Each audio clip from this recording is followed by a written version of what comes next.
যখন ছোট ছিলাম স্কুল কলেজে পড়ি আর কি, তখন থেকেই বন্ধুবান্ধবদের আড্ডায় একটা কথা আমি বলি, বোকা মানুষদের নিয়ে কখনো হাসাহাসি করতে হয় না, কেননা বোকা হওয়াটা তার চয়েস, এটা গিভেন কিছু না। এর সঙ্গে জিনগত বৈশিষ্ট্য, মস্তিষ্কের গঠন, গ্রে ম্যাটারের পরিমাপ সম্পর্ক আছে সামান্য। বড় ব্যাপারটা হচ্ছে তিনি নিজে চয়েস করে নিচ্ছেন যে আমি বোকা হবই হব, ফলে তাকে নিয়ে কেন হাসাহাসি করব? হাসাহাসি কারা করে জানেন? যারা মানুষকে বোকা বানাতে পারে তারা। আর যদি একটা বড় জনগোষ্ঠীকে একত্রে বোকা বানানো যায়, যারা এই কাজটা করতে পারেন তারা হাসেন, নিজেরা হাসেন, ধূর্তের হাসি তারা দেন। বাংলাদেশের টি-20 বিশ্বকাপ খেলা না খেলা নিয়ে গত 5 সপ্তাহ ধরে যেই নাটক চলছে, একের পর এক যেই পর্ব আমরা দেখেছি, ইভেন টি-20 বিশ্বকাপ থেকে বাংলাদেশ আউট হয়ে যাওয়ার পরও যেই নাটকটা চলমান, সেই নাটকের আপাতত একটা সমাপ্তি তো হয়েছে না? ওই যে Bangladesh cricket board president Aminul Islam Bulbul ভাইয়ের অনুরোধে পাকিস্তান ভারতের বিপক্ষে ম্যাচ বিশ্বকাপে খেলতে রাজি হয়েছে এবং তাতে বাংলাদেশ ক্রিকেটের যে ভীষণ লাভ হয়েছে, এই লাভটা আমাদের গত 5 সপ্তাহ ধরে প্রতিনিয়তই হচ্ছে বলে একটা বয়ান ছড়িয়ে দেওয়া হয়েছে এবং সেই বয়ান বিশ্বাস করার মতো অনেক লোকও আছে। তখনই আমার মনে হয় যে ঠিক আছে, বোকা মানুষদের নিয়ে হাসাহাসি করতে হয় না, কিন্তু ওই যে ধূর্ত লোকগুলো যারা এই বয়ানটা ছড়িয়ে দিচ্ছেন, তাদেরকে কি ইতিহাস ক্ষমা করবে?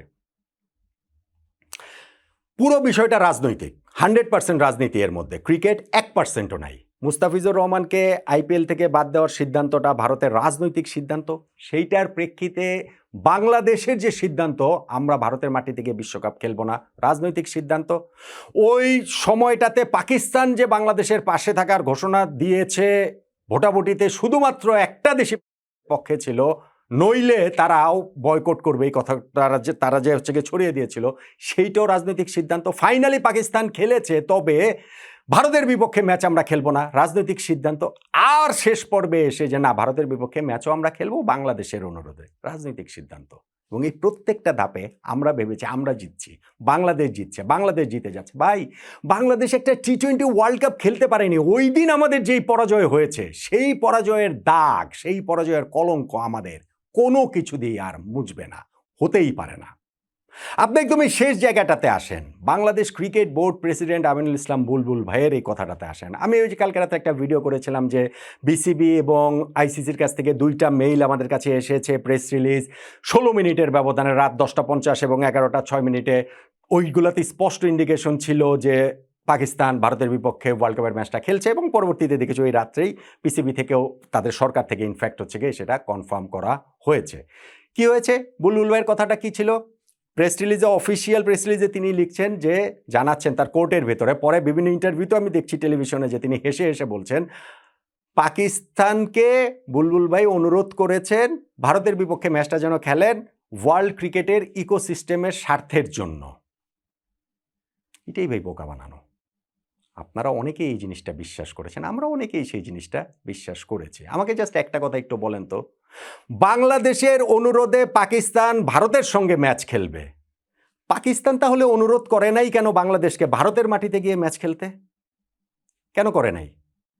বাংলাদেশ পাকিস্তানকে অনুরোধ করে ভারতের বিপক্ষে ম্যাচ খেলাতে পারছে, পাকিস্তান বাংলাদেশকে অনুরোধ করে ভারতের মাটিতে ম্যাচ কেন খেলাতে পারে না, বা অনুরোধটাই কেন করে নাই? কারণ আমাদেরকে বোকা বানানো হয়েছে। পাকিস্তান আমাদেরকে মোটা দাগে বোকা বানিয়েছে। বাংলাদেশ ওয়ার্ল্ড কাপ থেকে যে নামটা উইথড্র করে নিয়েছে, এইটাতে পাকিস্তানের লাভ, কারণ পাকিস্তান ওই ন্যারেটিভটা ওইখানটাতে স্ট্যাবলিশ করতে পেরেছে যে না, বাংলাদেশ তো ভারতের বিরোধিতার জায়গাটা থেকে তারা তো ওই ওয়ার্ল্ড কাপ থেকে আসলে নাম প্রত্যাহার করে নিয়েছে। রাজনৈতিক এজেন্ডা। এবং আমাদের এইখানেও যারা রাজনৈতিক গুটি চালাচালি করেন, তাদের রাজনৈতিক এজেন্ডা ওই একই সঙ্গে অ্যালাইন করেছে, সে কারণে বাংলাদেশ খেলেনি। কিন্তু আমরা ভেবেছি আমরা জিতে যাচ্ছি। এবং এইখানটাতে বুলবুল ভাইয়ের যে কথা, এইরকম নির্লজ্জ কথা আমি কোনো দিন বাংলাদেশ ক্রিকেট সংশ্লিষ্ট কারো মুখে শুনেছে বলে আমার কাছে মনে হয় না, মনেই হয় না। একটা দেশের বোর্ড প্রেসিডেন্ট তার নিজের দেশ ওয়ার্ল্ড কাপে খেলতে পারেনি, তিনি আরেকটা দেশকে অনুরোধ করছেন আরেকটা দেশের সঙ্গে যেন ম্যাচ খেলেন, এবং সেটা সকলভাবে বলে বেড়াচ্ছেন। আমরা সেটা নিয়ে বিরাট লাফালাফি করছি যে না না না, আমাদের তো বিরাট লাভ হয়েছে, আমাদের অনেক লাভ হয়েছে। পাকিস্তানের প্রধানমন্ত্রী শাহবাজ শরীফ, সেই দেশের তো সর্বোচ্চ, রাইট? তিনি নিজে তার ক্যাবিনেট মিটিংয়ে বলেছেন যে বাংলাদেশের পাশে থাকার জন্য আমরা ভারতের বিপক্ষে ম্যাচ খেলবো না, বলেছেন না? সেই কথা থেকে তো পাকিস্তান ইউটার্ন করে এখন খেলছে। তো বাংলাদেশের তো সরকারের যিনি প্রধান এখন অন্তর্বর্তীকালীন সরকার ডক্টর মোহাম্মদ ইউনূস, তিনি তো আর এটা বলেন নাই যে এটা সরকারের মন্তব্য, কিন্তু তিনি তো আর অফিসিয়ালি বলেন নাই যে আমরা ভারতের মাটি দিয়ে গিয়ে খেলবো না। তো আমরা আমাদের জায়গা থেকে ইউটার্ন করি নাই, করতে পারি নাই। পাকিস্তান পেরেছে, আমরা পারি নাই। কার লাভ হলো, কার ক্ষতিটা হলো? বুঝে দেখেন কে বোকা হলো, কে কাকে বোকাটা আসলে বানালো এইখানটাতে। হ্যাঁ, এখন এইখানটাতে আমাদের লাভ হয়েছে। লাভ কি হয়েছে? বাংলাদেশকে একটা আইসিসি ইভেন্ট হোস্ট করার দায়িত্বটা দেয়া হবে আইসিসি থেকে, সেটা দিবে। পিসিবি আইসিসির সঙ্গে যে মিটিংটাতে বিসিবি প্রেসিডেন্ট বুলবুল ভাই ছিলেন, সেইখানটাতে এই সিদ্ধান্তটা হয়েছে 2028 থেকে 2031-এর মধ্যে ওরকম একটা আইসিসি ইভেন্ট আমরা হোস্ট করব। কোথায় আমাদের বোকা বানানো হয়েছে জানেন? 2021 সালেই 2031 সাল পর্যন্ত এই 10 বছরের আইসিসি ইভেন্টের হোস্টিং রাইটসটা ঠিক হয়ে গিয়েছে 10টা ইভেন্টের। সেই 10টা ইভেন্ট কি? ছেলেদের 3টা one day world cup, 2023 one day world cup host করবে Bharat, 2027 one day world cup host করবে South Africa, Zimbabwe, Namibia, 2031 one day world cup host করবে বাংলাদেশ, ভারত। 5টা টি20 world cup, 2022 Australia, 2024 West Indies USA, 2026 Bharat Sri Lanka, 2028 Australia নিউজিল্যান্ড, 2030 ইংল্যান্ড স্কটল্যান্ড আয়ারল্যান্ড, 2টা চ্যাম্পিয়ন্স ট্রফি, 2025 পাকিস্তান, 2029 ভারত। এর মধ্যে 2028 থেকে 31-এর মধ্যে কোনো একটা টুর্নামেন্ট কি হোস্টিং রাইটস কারো কাছ থেকে কেড়ে নিয়ে বাংলাদেশকে দেওয়া হচ্ছে? ধরেন 2028-এ টি20 ওয়ার্ল্ড কাপ আর অস্ট্রেলিয়া নিউজিল্যান্ড করবে না, এটা এখন বাংলাদেশ হোস্ট করবে। বা 2030-এটাই ইংল্যান্ড স্কটল্যান্ড আয়ারল্যান্ড করবে না, বাংলাদেশ হোস্ট করবে। বা 2029-এর চ্যাম্পিয়ন্স ট্রফি ভারত করবে না, বাংলাদেশ হোস্ট করবে। এরকম কোনো কিছু কি হয়েছে? না, এরকম কোনো কিছু হয় নাই, এরকম কোনো কিছু হওয়ার কোনো চান্সও নাই। তাহলে এই 3 বছরের মধ্যে বাংলাদেশ কি আইসিসি ইভেন্ট হোস্ট করতে পারে আমাকে বলেন? এই ছেলেদের জাতীয় দলের টি20 world cup, one day world cup ও চ্যাম্পিয়ন্স ট্রফির বাইরে সবচেয়ে বড় প্রেস্টিজিয়াস হোস্ট করার ইভেন্ট কি হতে পারে? আন্ডার-19 ওয়ার্ল্ড কাপ ছেলেদের। আমি মেয়েদের ওয়ার্ল্ড কাপ, তাদের আন্ডার-19-টার কথা বাদই দিলাম। সেই ছেলেদের আন্ডার-19 ওয়ার্ল্ড কাপ এখন পর্যন্ত হয়েছে 16টা আসর। সেই 16 আসরের মধ্যে বাংলাদেশও হোস্ট ছিল, মালয়েশিয়াও হোস্ট ছিল। এইবার তো হোস্টে কয়েকদিন আগেই যে শেষ হলো, সেইটাতে হোস্ট ছিল হচ্ছে গিয়ে জিম্বাবুয়ে, নামিবিয়া। তো যেই আসরের হোস্ট জিম্বাবুয়ে, নামিবিয়া হতে পারে, মালয়েশিয়া হতে পারে, সেই আসরের হোস্ট তো বাংলাদেশ এমনিতেই হতে পারে। সেইটা ওই আলোচনায় বার্গেন পয়েন্ট হিসেবে আমাদের নিয়ে এসে আমরা জিতেছি, সেইটা বলার কি হলো রে ভাই? আমাকে একটা কথা বলেন তো দেখি। আরেকটা জিনিস আমি ধরিয়ে দিচ্ছি। এই যে 10 বছরে ছেলেদের জাতীয় দলের হোস্টিং রাইটসের কথা বললাম, সেইখানটাতে 10টা টুর্নামেন্টের মধ্যে 4টা টুর্নামেন্টের হোস্ট হচ্ছে গিয়ে ভারত, এককভাবে বা যৌথভাবে।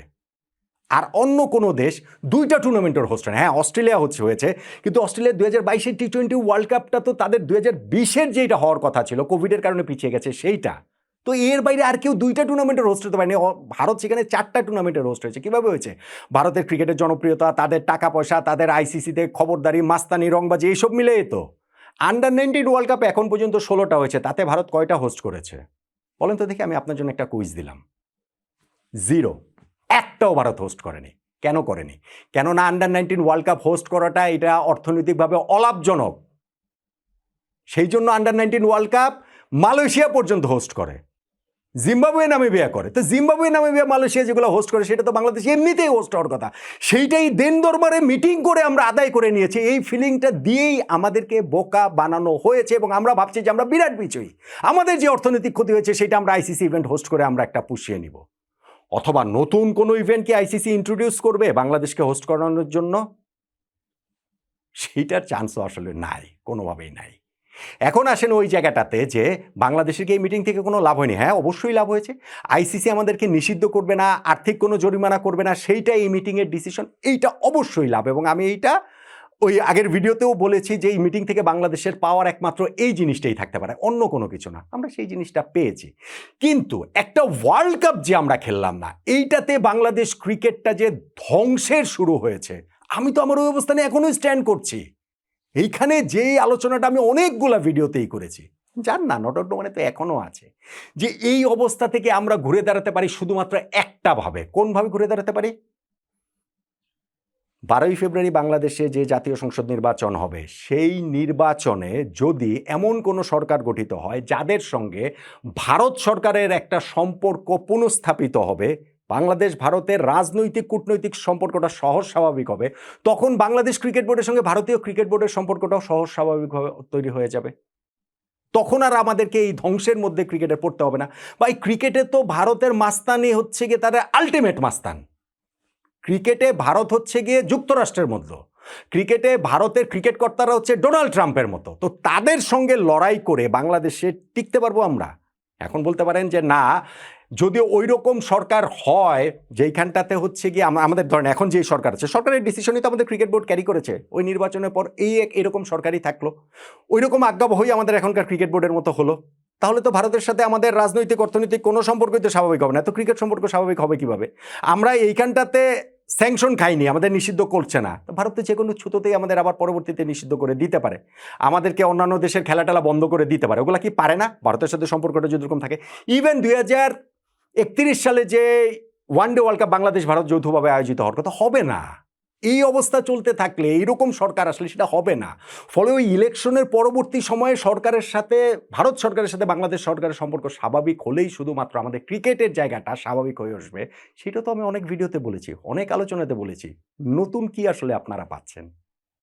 নতুন আপনারা পাচ্ছেন যে আমরা বিজয়ী হয়েছে, আপনারা পাচ্ছেন যে আমাদের ক্রিকেট বোর্ড প্রেসিডেন্ট এসে মিডিয়াতে হাসতে হাসতে নির্লজ্জের মতো বলেন যে পাকিস্তানকে অনুরোধ করেছি যেন ভারতের বিপক্ষে ম্যাচটা খেলে, কিন্তু তিনি অনুরোধ করতে পারেন না যে বাংলাদেশ যেন টি-20 ওয়ার্ল্ড কাপটা খেলে, সেই কাজটা তিনি কার্যোদ্ধার করতে পারেন না। পাকিস্তান বাংলাদেশের অনুরোধে ভারতের বিপক্ষে ম্যাচ খেলবে, কিন্তু পাকিস্তান বাংলাদেশকে অনুরোধ করবে না ভারতে গিয়ে ম্যাচ খেলার জন্য। কেননা বাংলাদেশ টি-20 ওয়ার্ল্ড কাপ থেকে আউট হয়ে গেলে পাকিস্তানের এই এজেন্ডা বাস্তবায়ন করাটা সহজ হয়। Plain and simple. আমার একটা প্রেডিকশন ভুল হয়েছে, আমি মেনে নিচ্ছি। সেই প্রেডিকশনটা হচ্ছে, আমি ভেবেছিলাম এই সিদ্ধান্তটা আসবে 12ই ফেব্রুয়ারি পরবর্তী সময়, যেহেতু পুরো জিনিসটা রাজনৈতিক, বাংলাদেশ এবং পাকিস্তানের রাজনীতি যেহেতু এখন এক ধারায় চলছে, সো 12ই ফেব্রুয়ারি পর্যন্ত এরপরে যে এটা আসবে সেইটা তারা করে নাই। কেন করে নাই? জাস্ট ইলেকশনের 2 দিন আগে কেন এই ঘোষণাটা আসলো? আমার আন্ডারস্ট্যান্ডিং হচ্ছে এই যে আমাদের অনেকের মধ্যে ওই বিজয়ী ফিলিংটা দিতে পারছে না যে পাকিস্তান আমাদের ভাই, পাকিস্তান আমাদের পাশে এসে দাঁড়িয়েছে, পাকিস্তান আমাদেরকে আইসিসি ইভেন্ট এনে দিয়েছে, পাকিস্তান আমাদের নিষেধাজ্ঞা কাটিয়ে দিয়েছে। এই ফিলিংটাতে 12ই ফেব্রুয়ারি ভোটে তাদের আরও লাভ হবে, সেই জন্য জাস্ট 2 দিন আগে এই সিদ্ধান্তটা হয়েছে। এটা তাদের মেটিকুলাস প্ল্যান। এইটা বুঝলে বুঝপাতা, না বুঝলে তেজপাতা। এর বাইরে ভাই আমার কিছু বলার নেই, কেননা আমি তো ওই যে ঠিক করেছি, বোকাদের নিয়ে হাসাহাসি করব না।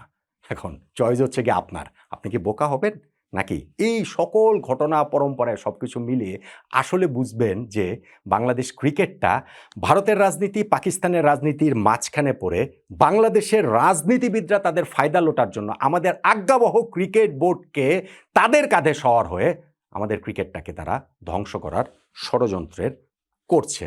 সেইটা আপনি বুঝবেন কিনা এটা আপনার চয়েস, অ্যাবসলিউটলি আপনার চয়েস।